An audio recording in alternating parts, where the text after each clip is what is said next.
Thanks everyone for coming. This is the seminar series from the Department of Educational Research at Lancaster University. We use the seminar series to strengthen the themes of the research centres to contribute globally to educational research, and we welcome and encourage a diverse global audience of friends and colleagues. And we take part in post-presentation discussions today on the call and in follow-up opportunities through social media and things like that. So please do follow the Department of Educational Research, if you're not doing so already, on various social media channels. We're very lucky to be joined today by Sonia Ilie from the Faculty of Education at the University of Cambridge.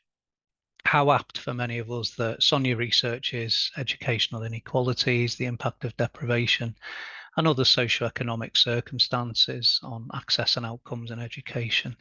I almost said HE, Sonia, but I noticed that you do generate a lot of intrigue by placing higher in brackets, which is superb, food for thought. I like that. There has been a lot of interest in your work, so thanks very much for giving us your time. A lot of people's interests were piqued by the inequality aspects, others by place-based aspects, and others again by the evidence aspects, and many by the juncture of the three. So thanks for the time and effort that you're spending with us. We're looking forward to your insights over the next 45 minutes or so.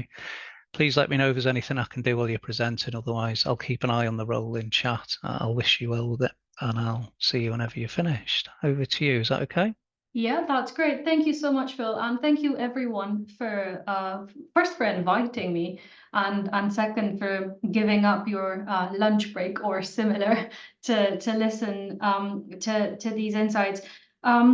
You're right, Phil, that a lot of my work is concerned with issues of inequality. And I do research in relation to higher education, but of course, a lot of that work happens within schools. It happens within colleges. It happens within settings that are related to these educational institutions. So actually, when I put higher in brackets in front of education, it's about kind of understanding that higher education doesn't exist in a vacuum of I suppose process, and often it's part of a wider trajectory. And I suppose that matters. It matters also today, when what I'm talking about is firmly embedded within a school context, and even more so embedded within a school context in a particular area. So my talk today relates to a piece of research that my colleague, Professor Rika Hoffman, and I did a little while ago, and it was specifically looking at the experiences and the processes that accompanied what was then called an evidence-based practice fund, that was meant to address a range of inequalities that were identified at a local school level.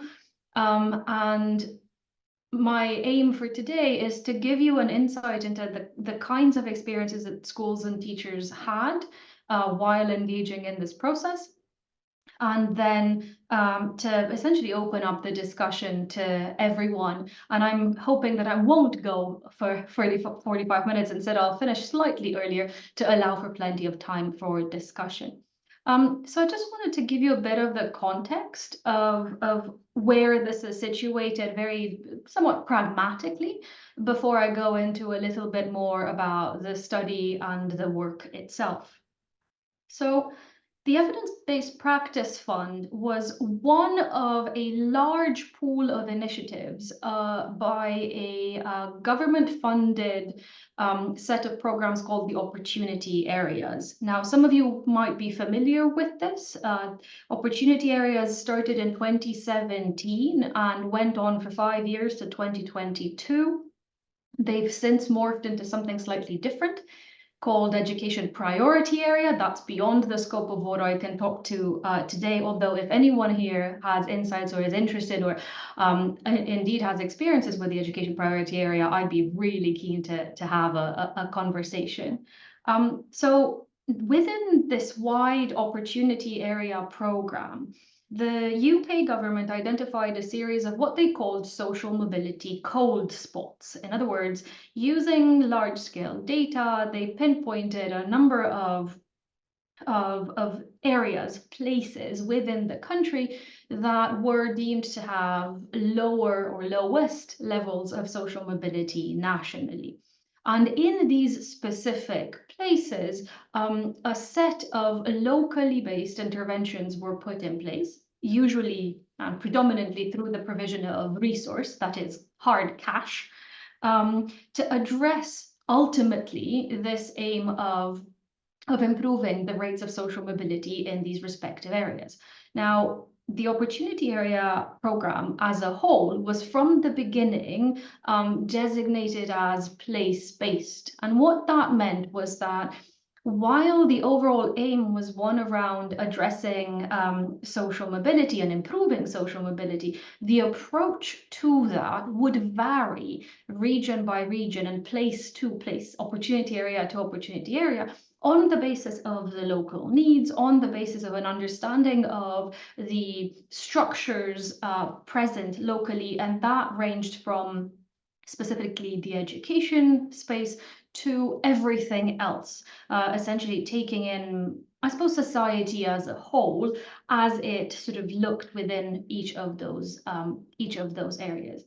3 of these opportunity areas were in the east of England, and specifically kind of within a 90-minute drive of where I'm sitting right now. One was in Ipswich, one in Norwich, and one took in a slightly larger geographical area around Fenland and East Cambridgeshire.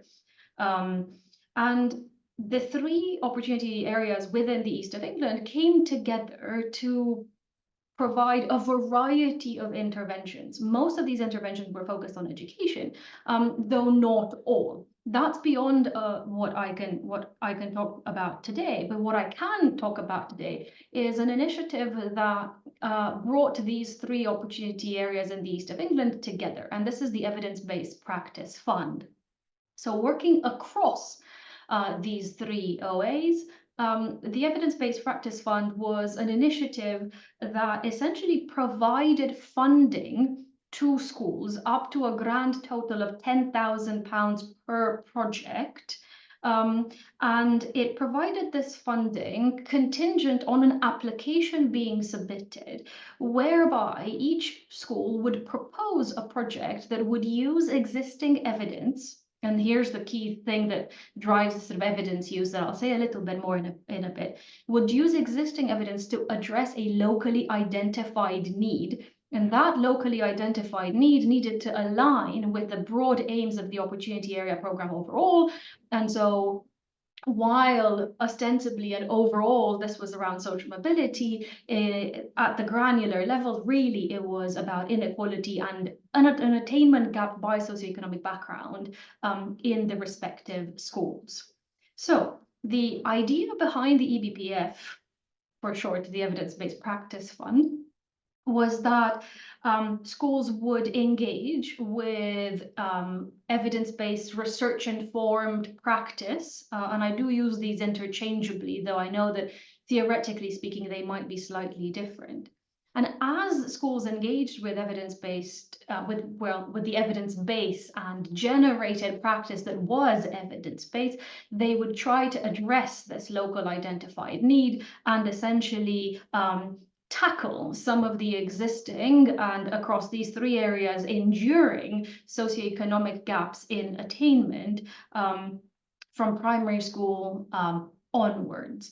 The logic was behind the fund was that taking this evidence and contextualizing it, giving schools the opportunity and the resources to take something that was already there, but adapt it, mold it to their specific circumstances and to their specific contexts, would yield the best results in terms of that bit of intervention, if you want to call it that, being useful for the school overall.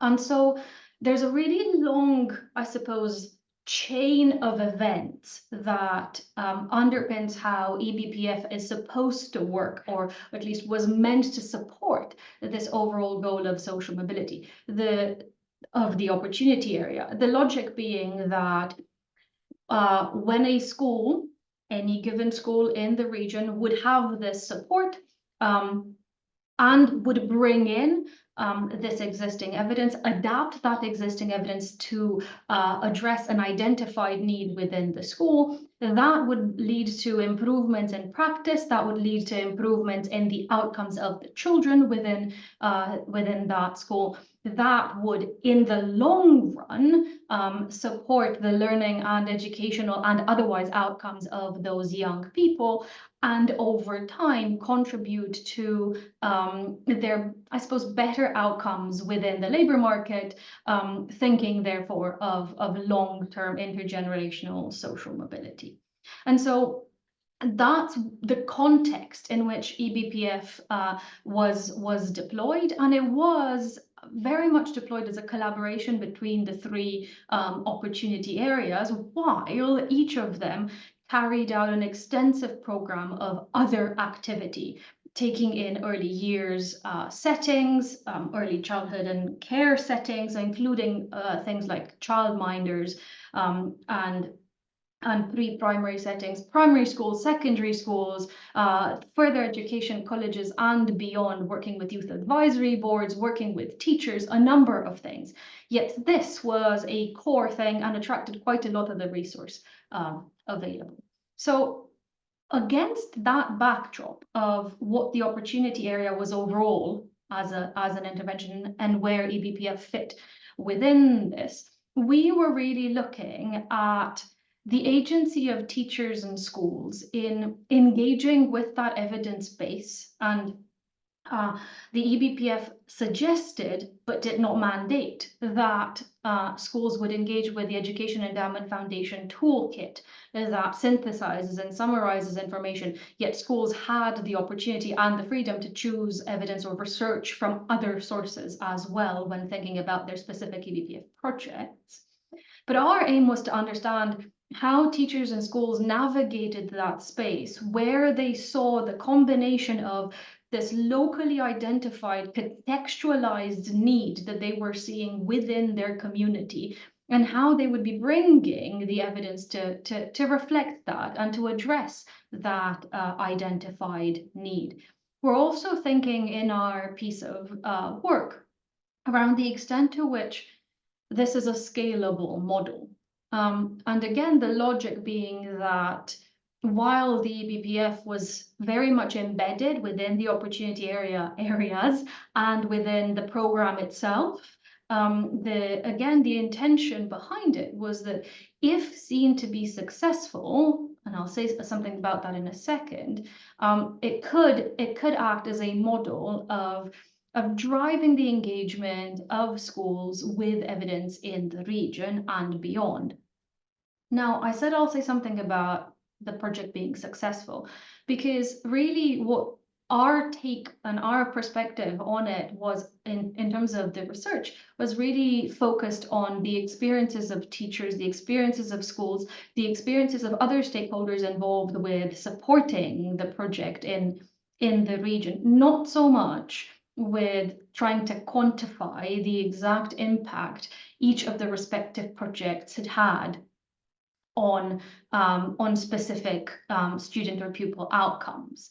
It's interesting, therefore, that when we started doing this work, which was funded by one of the opportunity areas, because they were interested in what we were seeing around their wide program, they framed it as an evaluation. And yet the research questions that we're answering are not about how big a difference has this made. They're not about what is the specific impact of this fund on a set of predefined outcomes, but rather they are about the capacity of teachers and schools to engage with evidence, the experiences around this, the importance of contextualization, and how that sort of process was being navigated. In support of that was partly the structure of the fund itself. So as I said at the beginning, schools had the opportunity to apply for a specific pot of money to then access or deploy a particular intervention or a particular practice, a particular thing that they deemed to be addressing a locally identified need. One of the requirements of the fund was that schools would engage in some form of self-evaluation. In other words, explore the process and the outcomes of implementing the specific project and the specific intervention within their own context. So if you want, this is a very layered situation where you've got each school deploying a certain thing to address a locally identified need. All of those sit within the wrapper of the evidence-based practice fund itself, which sits within the wrapper of the opportunity area, whose aim is to improve social mobility. And then we sit on top of that, looking in from a research perspective at the experiences of teachers and schools within the fund itself. And so when we're thinking about the sort of theoretical grounding on this, we've come at it from a multiplicity of perspectives, taking a critical view of both an educational effectiveness paradigm, the what works approach, or the what works movement that informs quite a lot of the discussions around evidence-based practice, especially as they relate to what the Education Endowment Foundation assembles as part of its toolkits.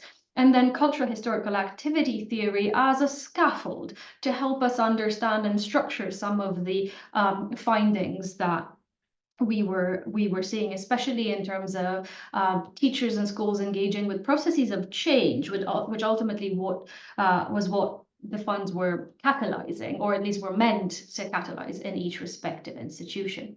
So from an educational effectiveness perspective, we're very much situating this work in the critique of the paradigm that of course acknowledges the substantial influence of schools on children and pupils' outcomes, and acknowledges that the specific practices and approaches, pedagogical or otherwise, within each institution make a difference to children, to their experience overall, to their outcomes, to their progression, to their later lives, if you want. But actually, when you drill deep within the way in which this specific pool of evidence and research findings have been used within educational, from educational effectiveness research into school practice, the picture is far more mixed than what might first emerge as the case. And actually, it's mixed because of a variety of research designs, because of a variety of barriers between the work, the research that is happening, and then the translation of that work within a practice context, which here is extremely important. And of course, as anyone doing applied work in education, the practice context is absolutely essential and something that we can't ever forget about. And so there's critique around educational effectiveness research broadly defined that the findings from a variety of studies are somewhat mechanistically implemented. You know, when I teach on our educational leadership and improvement master's course, we have a whole session on educational effectiveness, and we look at some of the kind of, you know, core texts in there, and students on that course, which is a master's level course, always bring up the substantial work of John Hattie and others who synthesize a lot of evidence, and it's not about saying that that work isn't good. It's not about saying that that work doesn't provide quite a lot of insight. Of course it does. But what it also does is often approximate what practitioners, teachers, lecturers, people who work within education will deem to be common sense aspects of their practice. And so when they're thinking about contextualized, locally relevant, immediately applicable work, these kinds of large-scale pieces of research start to lose some of their immediate relevance because they are so general, which is, of course, on one hand, what they're supposed to be, but on the other hand, what often, and the research literature would suggest this, is most useful is work that is immediately relevant and has a close link to both the context, the culture, and the expected outcomes in each specific school. To that, we add a view around the what works approach and the what works movement. And we take a view in this work that it's not any one particular type of research evidence or research information or insight that might be useful for teachers. If it's actually any type of research, any type of insight and evidence could be useful to support teachers' practice, to change the approaches that they take if they deem that it needs a change. But similarly, that any kind of research and any type of such insight could also not work to support teachers' work and schools' work in general in supporting students' outcomes, and particularly in supporting the outcomes of students facing disadvantage. So when we think about the EBPF's particular guidance to schools to engage with the Education Endowment Foundation toolkit, we also think about the extent to which that toolkit is based on two things. One, a range of these specific ways of generating evidence, reliant usually on large-scale quantitative approaches and experimental studies, randomized control trials, and similar. Also then the review of evidence that is of that nature, but might have emerged in other national contexts. And when you put it together with a variety of other insights, of course, you arrive at the toolkit that the EF has published and disseminated across the country and for schools to use. So the logic is that the EBPF does not reject that evidence. It also doesn't hold that evidence to be the only one that matters. And so in that sense, our view is agnostic in relation to, at least in this situation, as to what kind of evidence the schools are using to address their locally identified need. What matters is that they have considered the research evidence, they've looked into what's out there and are trying to do something in full awareness of this double stimulation, if you want, of the push to use evidence and the locally identified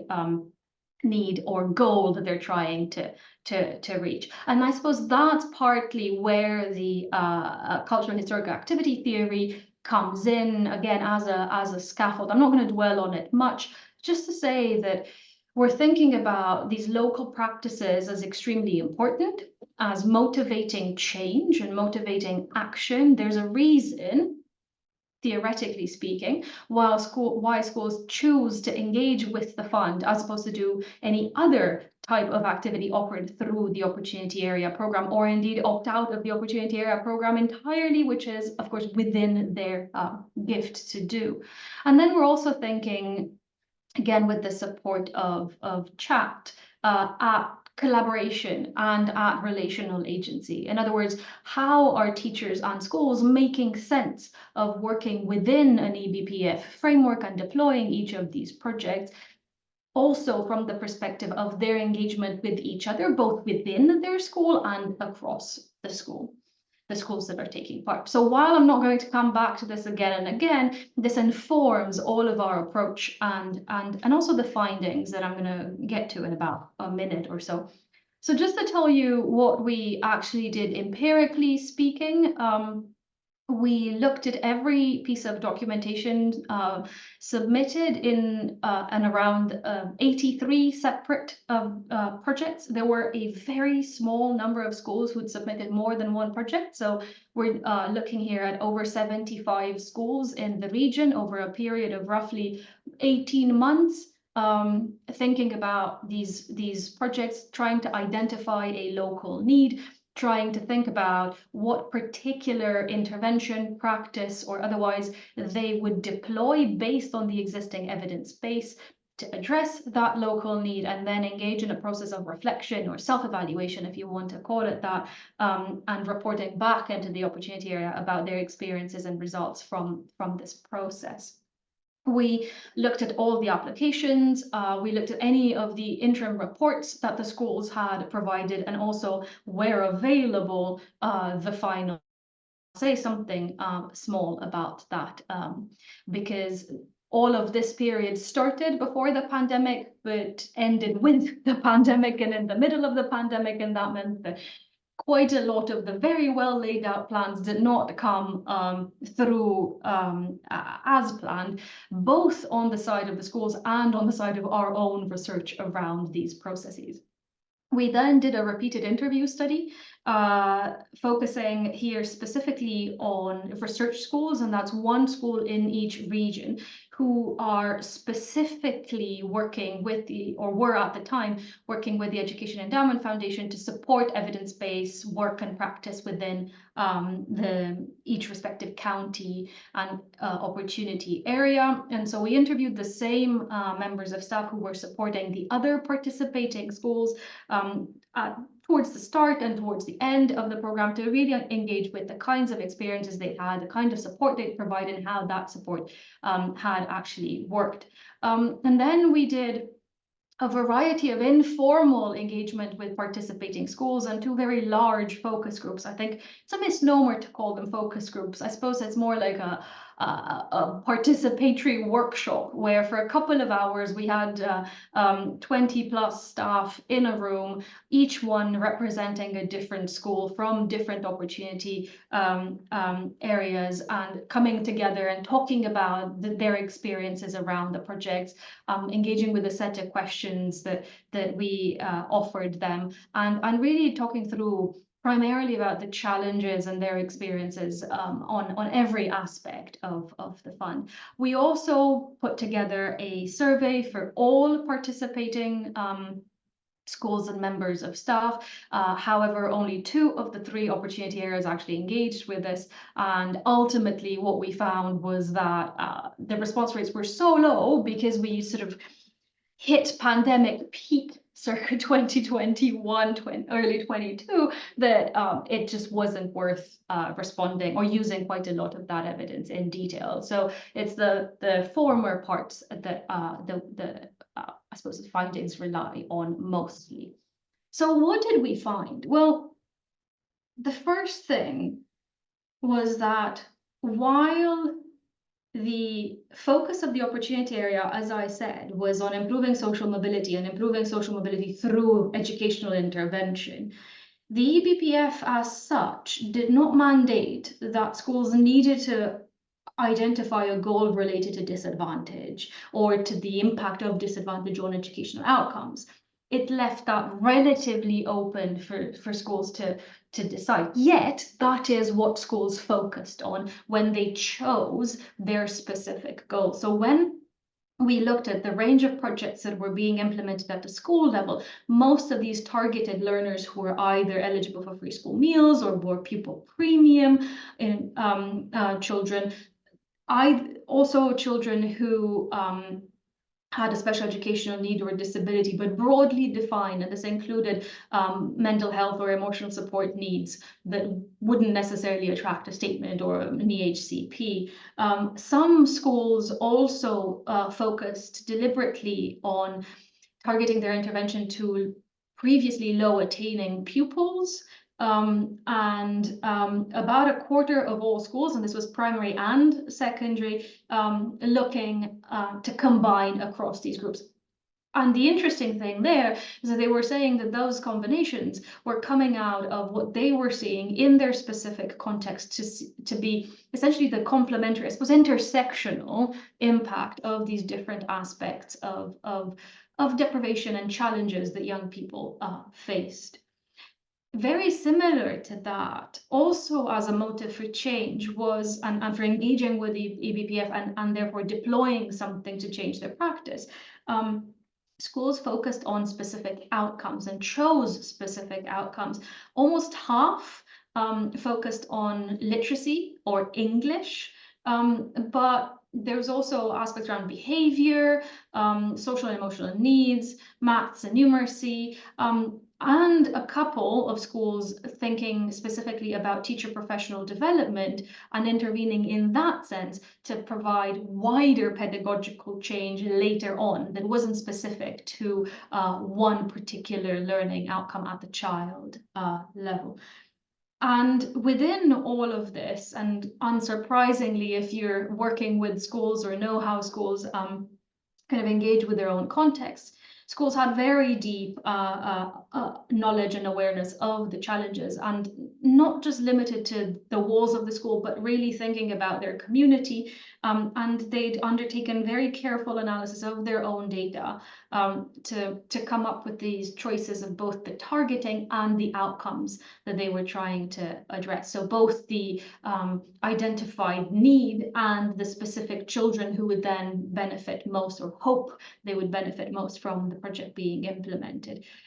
But it wasn't always straightforward to go from that to the pool of evidence and say, this is what we're doing. So schools told us, and teachers in implementing schools and the research schools supporting them told us consistently that this was a challenge, partly because teachers saw the toolkit and other sources of evidence as being what works out there, and them wanting to focus on what works here. And those are their specific words. I'm sorry, I don't have it on the slide right now.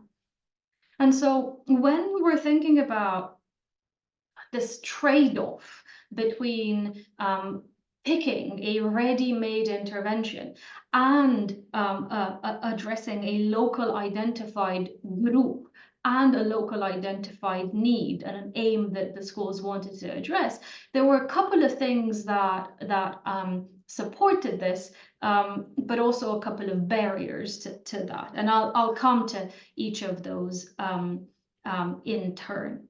So one of the things that the schools were really keen to do, interestingly, was this element of self-evaluation that was built into the project. And the reason why they were keen to do this comes back to the earlier point that I was making, which was they were trying to understand whether the evidence held within their own context. In other words, it wasn't sufficient for them to have seen or to have understood that a particular intervention or a particular program or a particular way of doing something was effective or useful or had good results or good outcomes in a different context. They really wanted to see what that looked like in their own specific setting. And they saw that element of self-evaluation as an opportunity to do precisely that and generate that locally embedded work.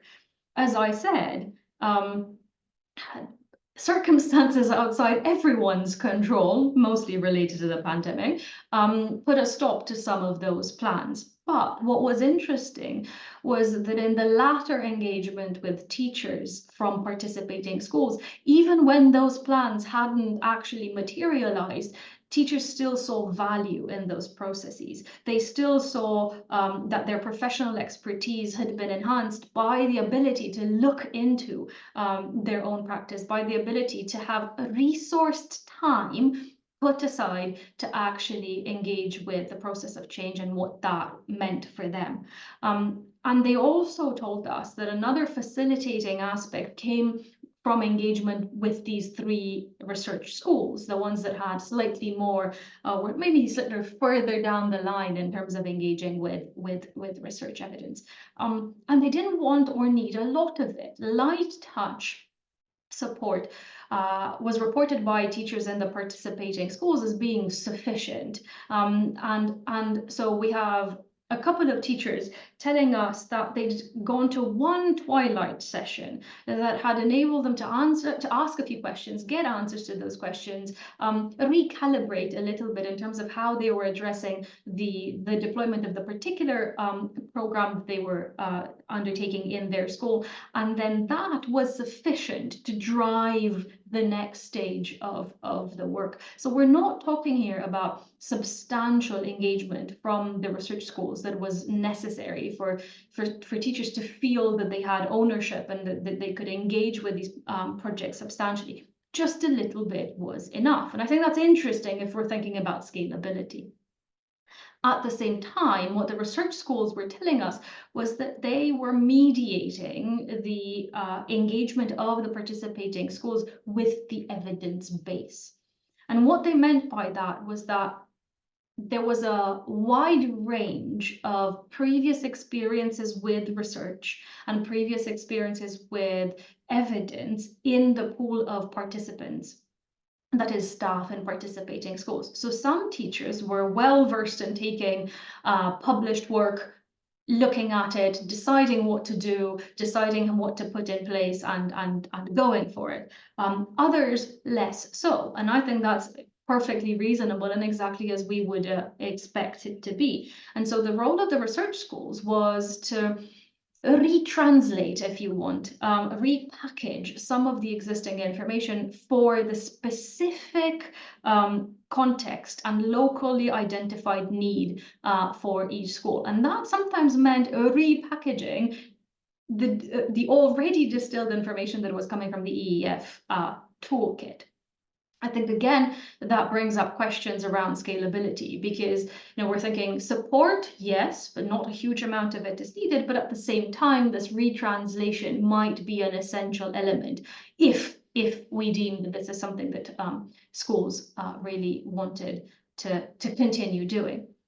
So as this was happening, as teachers were engaging in this process, really what they experienced and what they told us was supporting this was their collaboration and working together both within their specific institution, but also across different schools.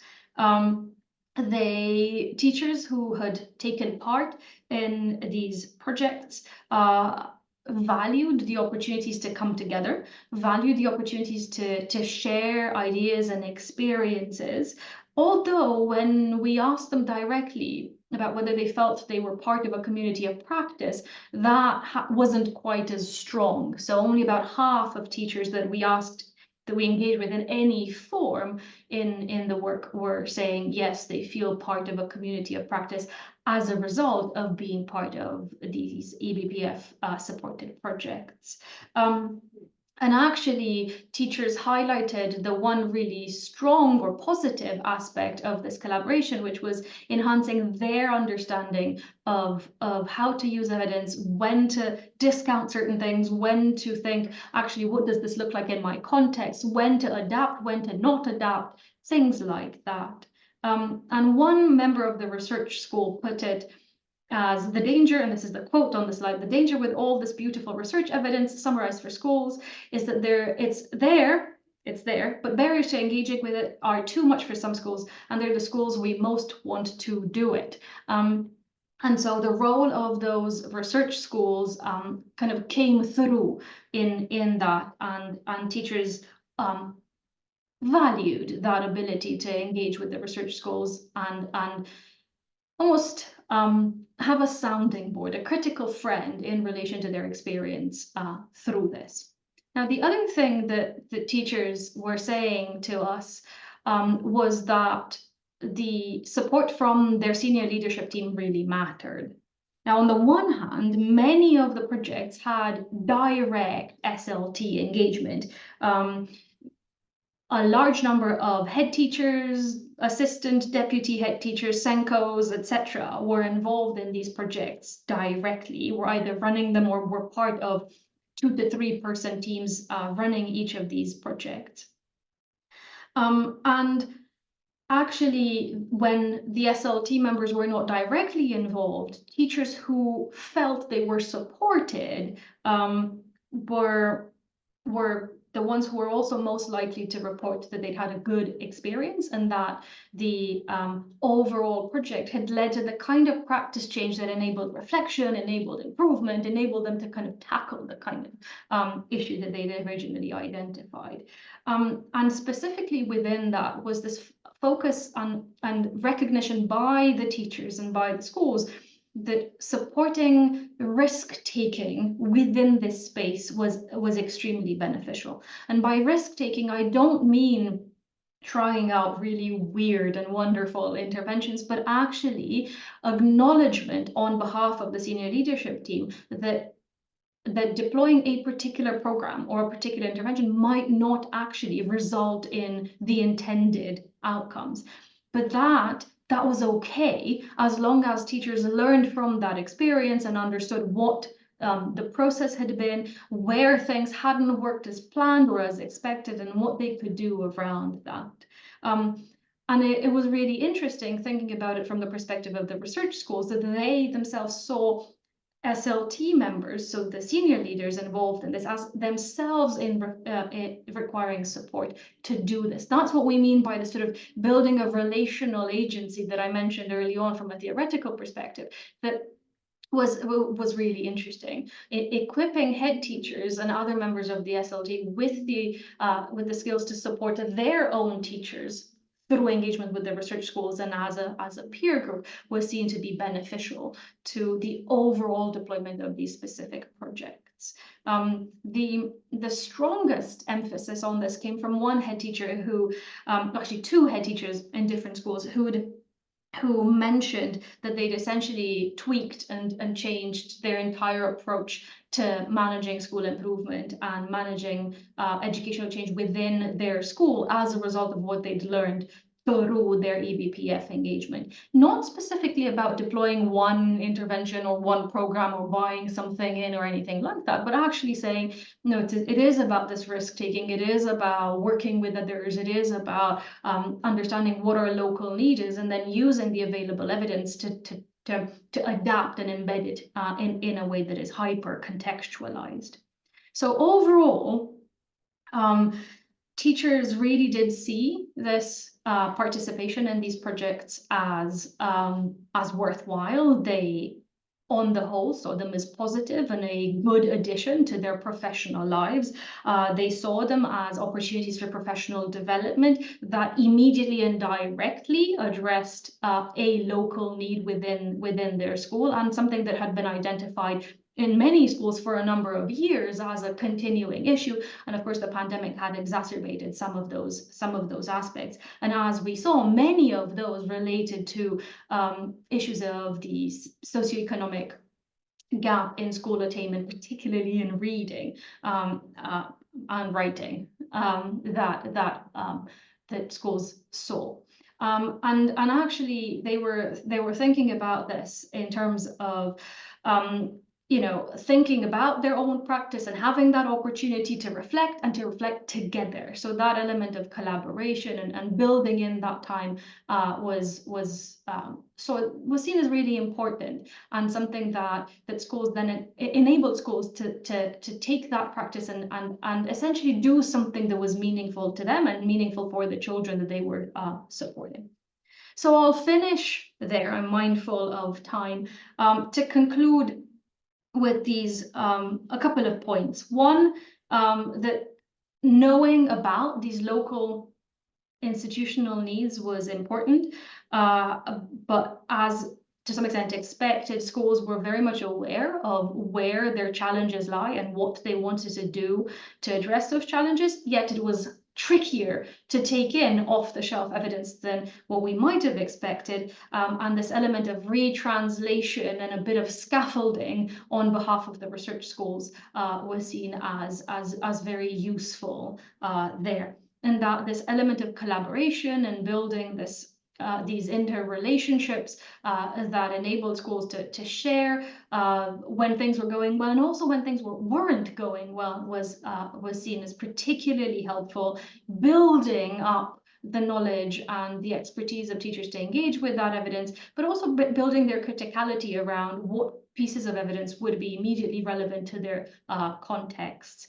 And in doing so, thinking about how to be creative in applying these solutions to their specific contexts. So what does this mean overall? Well, the EBPF continued in this form. It sort of finished, and then slightly different versions of it were present in the opportunity areas more broadly, but not with the same banner and not in exactly the same way. I think from a much wider macro perspective, it remains to be seen whether each of the specific projects has indeed impacted positively on the learning of children and the outcomes of children to support their social mobility later on, if that's what the OA wanted to do initially. But in some sense, what matters is that there's now that as a result of this, teachers felt that they had these abilities and capabilities to engage with the evidence in a really meaningful, comprehensive way and tackle something that they saw important in their context. I'll stop there. Thank you so much. Very happy to take any questions, and I'll stop sharing my screen, I think.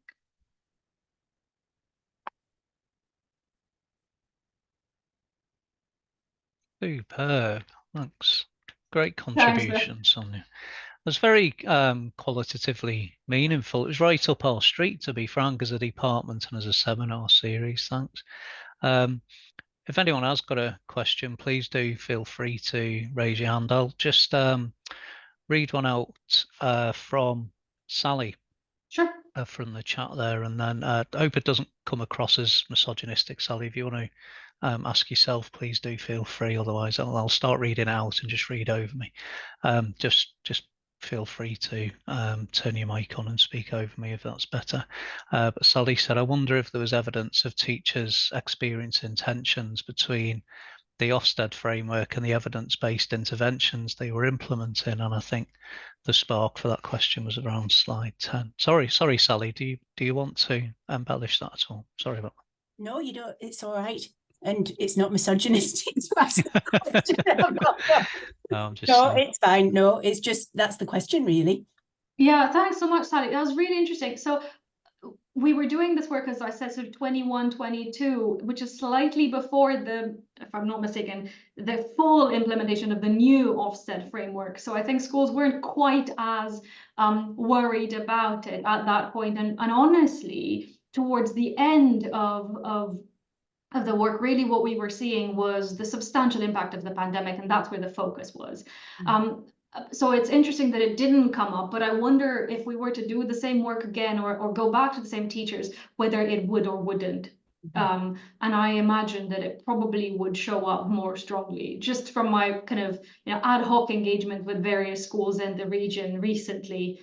I'd probably think yes. But interestingly, it's not something that the teachers told us in any of in our engagements with them as part of this. That's good. Thank you. Thank you. Really enjoyed it. Thank you. Thank you. That's really interesting as well, because you'd expect teachers to recognise that quite early on, I suppose, wouldn't you, if there were any concerns? That's fascinating. I'm going to ask a question, if it's all right, Sonia. It's a bit abstract. It's regarding general themes about evidence, I suppose. Yeah. Because a lot of people are drawn to anything that promises to be evidence-based. I suppose partly because we find it assuring, but at the same time, it does initially seem a little bit depressing when we have to declare that things are evidence-based. We don't ask the counter argument is we don't ask people to declare that things are not evidence-based. But then again, I think it'd be unhealthy if we were all empiricists as well, I suppose. So I really don't mean that, Jan. Sorry if it came across like that. And the reason I'm rambling is because people who research with an evidence base will often have reasons that to them might seem completely ordinary, but to others are completely fascinating in terms of, why is this? And I wonder if you'd share with us why that was important here. Clearly it's in the name of eBPF, but were there any reasons for the research team that, to kind of latch on to research being evidence-based? Did it particularly promote schools to engage, or did they see something happening out there as not evidence and something in here as evidence? But yeah, was it any of so that? that's really interesting. So I suppose I should declare an interest. Okay. Not in the project in any shape or form, not in eBPF as such, but in terms of the work that I do, because as I said, looking at inequality and what we can do about it. But as part of it, and for my sins, one of the things that I do is large-scale experimental work, RCTs and similar, and quasi-experimental work using administrative data and things like that, that I suppose you could call, and we do call, evaluation as well. At the same time, I am firmly of the perspective that while that kind of work and that kind of research is important and useful, it's not the only kind of work that should inform practice. If anything, I'm quite personally feel quite strongly that it should not be the only kind of work that informs practice. And so in doing this piece of work, I was very happy to work with my colleague Rika, who kind of thinks about this from a theoretical perspective and works in professional learning and thinking about that from a really deep qualitative and theoretical perspective, and putting all of that together. Now, what I think was really interesting is the combination of the two of us and our perspectives in doing this work, coming into interplay with what the opportunity areas, the three of them putting eBPF together, had as a very explicit focus. And that focus on evidence-based practice really came from them. So it was the OA strategic focus, if you want to call it that, to position this fund and all of the resource that came with this fund specifically around the deployment of what was called evidence-based practice. And that is what they called it, which, you know, that comes with all of the baggage around it, as you say.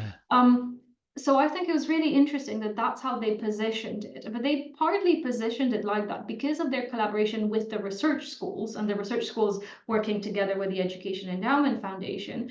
But in doing so, I thought it was really interesting that eBPF said, look at the EEF toolkit, but if it's something else, if it's a different aspect of evidence or research insight that you want to use to then deploy something within your school and get the funds to support that through eBPF, that would be possible. And actually, we had a couple of schools in the pool of 70 plus schools that were taking part in this that had worked with local universities and had long-standing collaborations with local universities where the evidence didn't come from the toolkit. It didn't come from an RCT or anything like that, yet it came from a long-standing relationship, collaborative piece of work that they had done with a local academic partner. And it was that work that then informed what they were doing locally. And there was no treatment of that within eBPF as being different to the insights that came from the EEF toolkit, for instance. And so I think there was this acknowledgement, as we thought about it too, that it's really any kind of work and any kind of research and any kind of evidence that could be seen to be useful. And actually that sort of hand out in the reality of the implementation and the importance of the local within that. And I suppose that answers your last question, whether schools saw that something that was out there was evidence and something that was in here as not, or the other way around. What really they saw was that while something that came from outside was evidence, it wasn't certain, although I struggle with that word, until they could see it applied and contextualized to their local setting. And I think that's really interesting because it says a lot about how any toolkit, any kind of synthesis of information or evidence might be deployed by specific settings. And we know that schools take stuff and adapt it to their own local needs. And they do so because they have good reasons. Yeah, I wonder, I don't know if Caris would have any comments to add to what I'm about to ask you. She might well, but it would, I suppose as well, the place-based nature of this must have influenced this whole kind of notion of evidence. Would success have been judged differently from the participants' perspectives if, you know, if you hadn't have used those terms, evidence and that term place-based, and it becomes about very local implications, which of course are to be celebrated, but it might also, I wonder if it might also preclude some things that are incredibly qualitatively meaningful but happen to be happening, I don't know, on the other side of the world or the other side of the county or something like that. It's fascinating. Yeah. I think the interesting thing was that many of these schools, not all, of course, but many of them were also taking part in other work and other activity supported through the Opportunity Area program in each respective area. But that looked very different in each area. So if you think about the three areas being still quite close to each other, geographically speaking, I mean, you know, the difference between Fenland and East Cambs, I don't know if anyone knows the area, it's like a 20-minute drive to Norwich. It's not far, you know, to get from, I don't know, Diss to Thetford to whatever. Yeah. They're not massively far apart places, and similarly into Suffolk and Ipswich. But the place-basedness of it meant that what was happening in Norwich was different to what was happening in Ipswich, and was different to what was happening in East Cambs. And that was deliberate. That was to reflect the slightly different nature, the different challenges.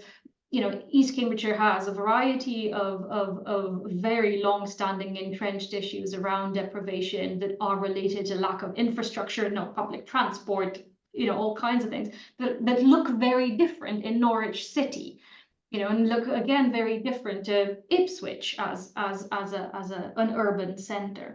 And so each of these schools were potentially drawing on very different other engagement with the opportunity area, and as a result with the kind of thinking around what they were doing within EBPF as such. And this project and the project supported by EBPF were often seen as relatively small, usually focusing on the targeted students and that targeted outcome that the schools were looking to address, whereas what the OA was offering in each of the three areas was much, much broader. And so it's just an interesting thing where, as you say, to some extent, you're looking at quite a lot of variation, and then this thing that sort of sits across the board and looks very similar. We've done some work. We continue to do some work after this with the Fenland and East Cambs opportunity area, engaging with them for the entirety of their program and all the way to the end and beyond, because it took a while to think about what they'd done. And it's a huge, huge range of activity. And when you place EBPF within the context of everything else that they've done, it's literally about sort of a tiny sliver of activity in a huge range of other things. Not all tackling or addressing the same children or the same needs, but broadly speaking, all working towards the same social mobility goal. Hard to tell whether it's panned out as planned, partly because if you're thinking about it quite kind of pragmatically, a social mobility intervention, especially one that's looking at intergenerational mobility, needs to wait for these children to grow up, get into, you know, potentially jobs, think about their social situation, class, status, whatever you want to think about it, and only then understand if they've been upwardly mobile compared to their parents. So we've got another 20 years to wait before we can actually understand whether the Opportunity Area Programme itself made a difference to social mobility, which I think is a really interesting proposition from a government project. Yeah, in terms of policy, it's that, yeah, that electoral cycle isn't going to be much cop, is it? So instead, we proxy it with educational attainment, right? Which is, on the one hand, what people usually do, but on the other hand, as we very well know, not synonymous with social mobility, and especially not synonymous with social mobility in a uniform way across place. Yeah, proverb about planting trees in there somewhere. I think if I could just ask, just before ask Sally and Jonathan, there's a question from Peter on the chat. While place-based is important, outside on us that of location, was class, I think it was class raised a concern. That much evidence-based work at his list, for examples, is neutralized or does not appear. Consider class as a variable in what works or where evidence is considered valuable or even where it's collected. Yeah, no, I think that's a really good observation.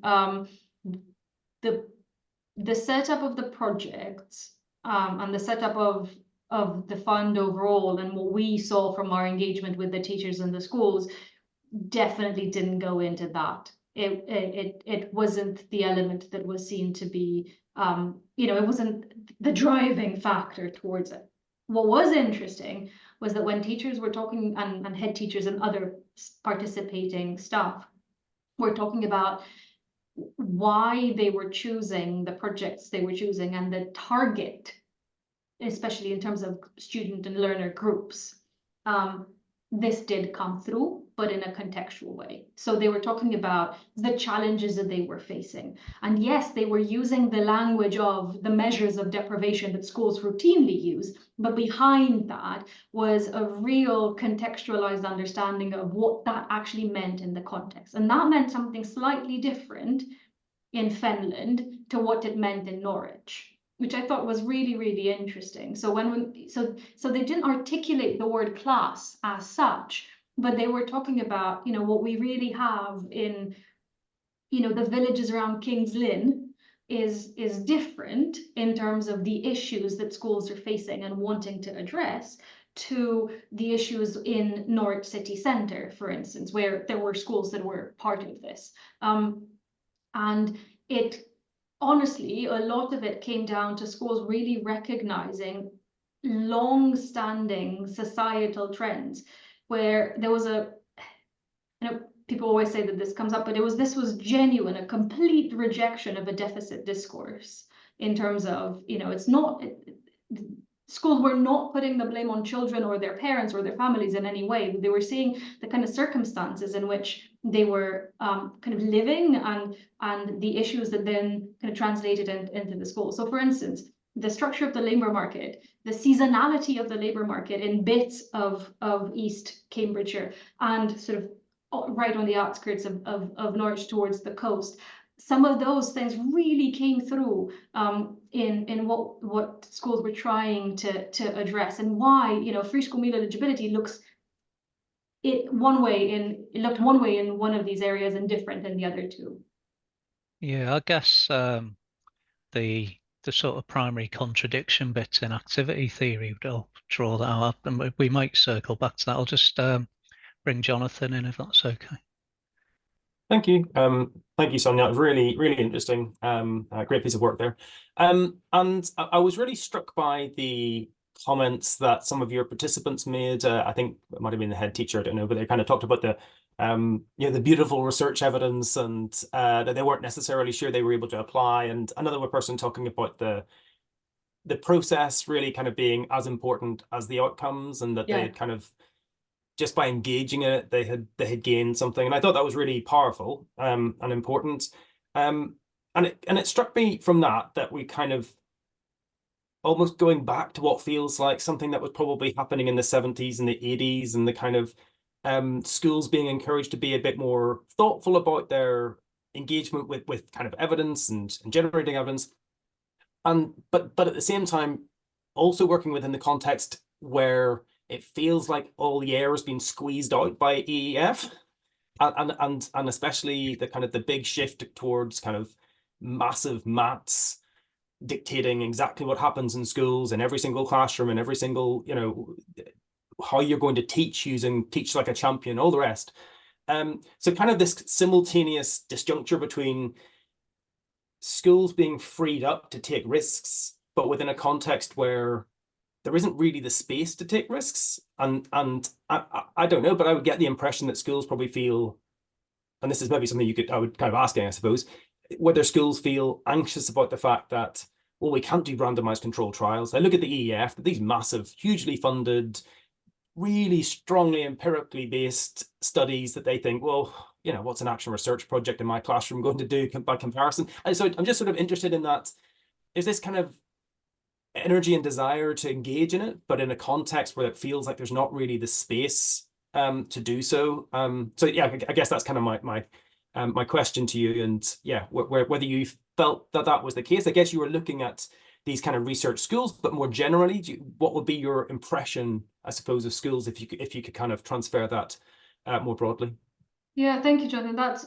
It's a really good set of questions. So one thing is we didn't look, and actually that's a really good point, and maybe we should have, we didn't look by school type. So we didn't cut the data and the insights from the interviews and the research school interviews and everything like that by whether a school was in a math or not.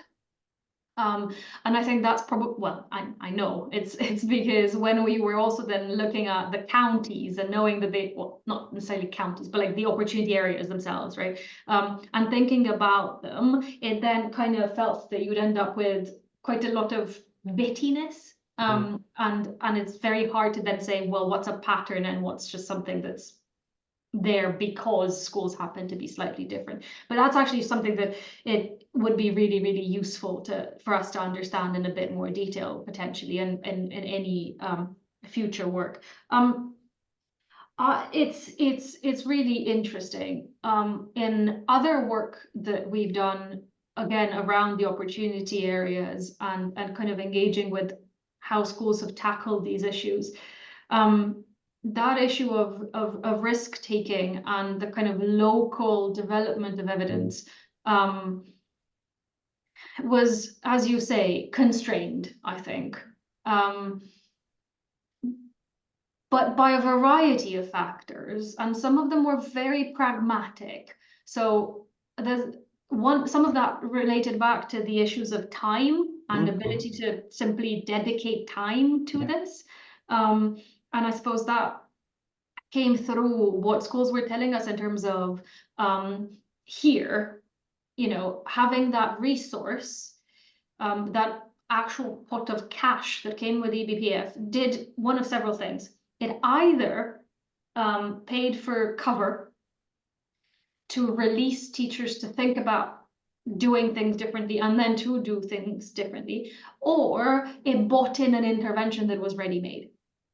And it was really interesting that the research schools, while working very closely with the Education Endowment Foundation and very much in favor of supporting the use of the toolkit, when they were engaging with the schools and the schools that were buying these interventions off the shelf, they actually told us in interviews, the research schools did, that the schools that were buying something off the shelf, it almost felt like that was stifling creativity as opposed to enabling it, because here's a pot of cash, here's the evidence toolkit, here's the interventions that are, you know, like don't cost a lot, but potentially are seen to have a big impact. There's a clear incentive to go for something that just exists, buy it in, adapt it, or not even adapt it, just deploy it, run it, right? And what the research schools were saying was, they saw most kind of complexity, but also interest and growth, I suppose, professionally speaking, from teachers and schools when they weren't doing that, when instead they were trying to do something that was localized and kind of did take those risks in terms of not buying something off the shelf and using the money differently. And can I ask then, how did the colleagues in the EF perceive that? Because obviously from their perspective, they want people to be using what are seen to be the, you know, the most robust interventions, etc. So I have to admit that was my colleague Rika undertaking most of that discussion directly with the EF. But I think they were open to understand at that point, very much open to understanding the kinds of ways in which schools were engaging with the toolkit and engaging with the evidence. And so, you know, there wasn't any pushback or anything like that. It was very much a kind of an open conversation around, these are the things that schools are telling us that they're doing, and the structure of this project kind of lend itself to the use of the toolkit, but also didn't necessarily mean that it was the only thing that was there and was present, and that schools actually could think beyond it. And it was interesting, the research schools were really seeing that difference and that range of approaches to that use of evidence across the different schools. So some schools very happy to just go take, and others actually saying, no, we need to think about this in a slightly different way. Thank you. Great. That's great. I mean, if there are no more questions from anyone else, just to start getting us a bit closer towards you getting away, Sonia, what's next for you? Research-wise, we're carrying on doing some large-scale work.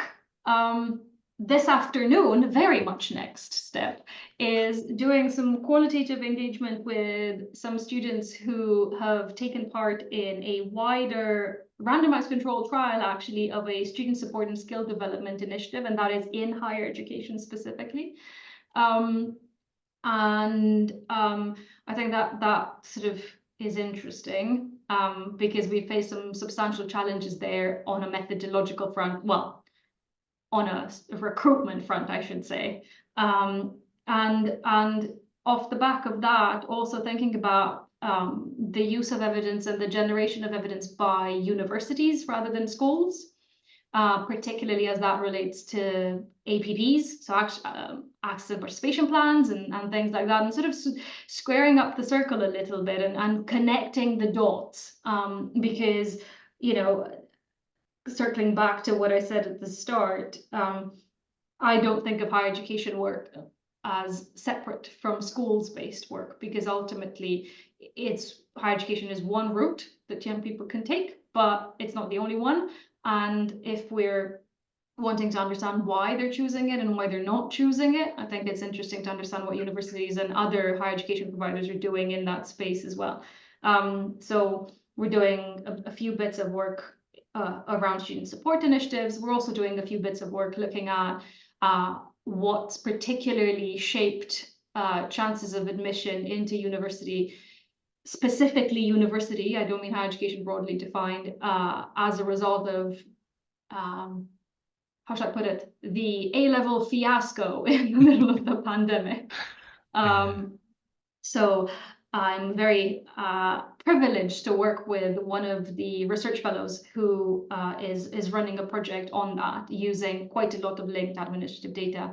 And I get to support her in her work, and that's really good. So there's a sort of a variety of things that tie in, and I suppose tie into aspects of thinking about inequality in a long-running perspective, and then thinking about how you build evidence and what you do with it, and where it fits and how people use it along the different points of that potential trajectory. Superb. We'll keep an eye out for that then. Best wishes with it all. And thanks again for coming along today. It's very kind of you. Thank you for having me. Much appreciated. Yeah, that's great. Thanks as ever to Dee and Rebecca as well for being the glue that holds the seminar series together. The next online seminar will be Wednesday the 13th of March. That'll be presented by Philip Moffat from the Department of Educational Research at Lancaster University. Don't know him. And I believe he does things with a great deal of panache. And the title of that will be Online Change Laboratories Facing Contemporary Challenges Through the Expansive Development of Activity Systems. So a lovely segue, I guess, from Sonia's activity theoretical approach, because if we're doing a change laboratory, we're irrefutably using cultural historical activity theory. Thanks very much, everyone. Please do follow things along on your social networks. Follow the Department of Educational Research. Keep the conversation going. And thanks again, Sonia. Thanks again, Dee. Thanks again, Rebecca. Thanks to everyone for coming. Thank you, everyone. Much appreciated.